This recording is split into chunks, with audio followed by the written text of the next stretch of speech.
Hi guys, మేమైతే వాళ్ళు cup cakes అయితే చేస్తున్నాం అనమాట. మీకు కూడా ఇంగ్రీడియంట్స్ అన్ని చెప్తాను. సో ఫస్ట్ ఒక కప్ మైదా తీసుకోవాలి. మైదా ఒక బౌల్లో వేసుకోండి. సో మైదా ఒక కప్ వేసుకున్న తర్వాత మనం కోకో పౌడర్ ఉంటుంది కదా, కోకో పౌడర్ వచ్చేసి 3 టేబుల్ స్పూన్స్ అయితే వేయాలి. టేబుల్ స్పూన్స్ అయితే కోకో పౌడర్ వేసుకోవాలి మనం. 1 3 2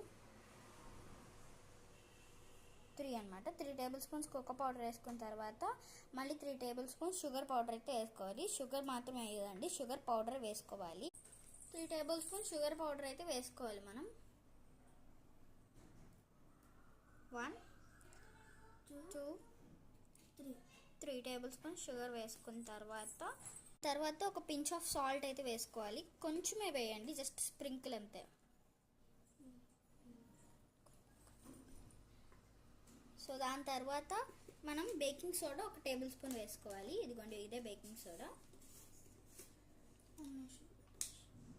అండ్ 2 టేబుల్ స్పూన్ తీసుకోవాలి. ఒక టేబుల్ స్పూన్ అయితే బేకింగ్ సోడా వేసుకోవాలి. That's it. అండ్ దాని తర్వాత అట్లా ఫుల్గా మిక్స్ చేయాలి. మిక్స్ చేయాలి.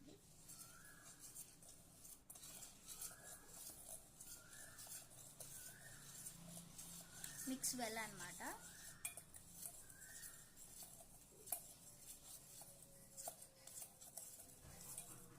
తర్వాత కొంచెం హాట్ మిల్క్ అయితే వేసుకుంటూ కొంచెం హాఫ్ కప్ మిల్క్ వేసుకుంటూ కలపాలి. సో వేసుకుంటూ కలుపుకుంటూ మళ్ళీ వేసుకోవాలి. సో అలా వేసుకుంటూ కలుపుకుంటూ ఉండాలి. అటు మధ్య వేసుకుంటూ కలుపుకోవాలి.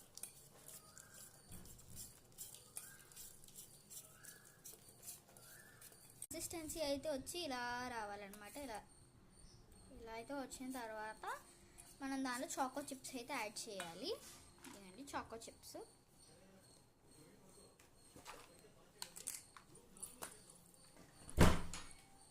ఇవన్నీ కొంచెం చాకో చిప్స్ యాడ్ చేసుకోవాలి. మీకు ఇష్టమైన నేను చాకో చిప్స్ డార్క్ చాక్లెట్ కానీ వైట్ చాక్లెట్ కానీ యాడ్ చేసుకోవచ్చు. సో చాకో చిప్స్ యాడ్ చేసుకుని మళ్ళీ కలుపుకోవాలి.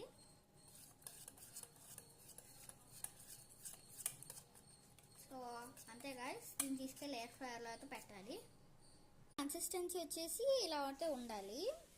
అండ్ దాన్ని వచ్చేసి మనము మౌల్డ్స్ దొరుకుతాయి, మనకి బ్లింకెట్లో అట్లా దొరుకుతాయి. ఆ మౌల్డ్స్లో వేసుకోవాలి. మౌల్డ్స్ దొరుకుతాయి అన్నమాట. సో అట్లా ఫిల్ చేసుకోవాలి. ఎయిర్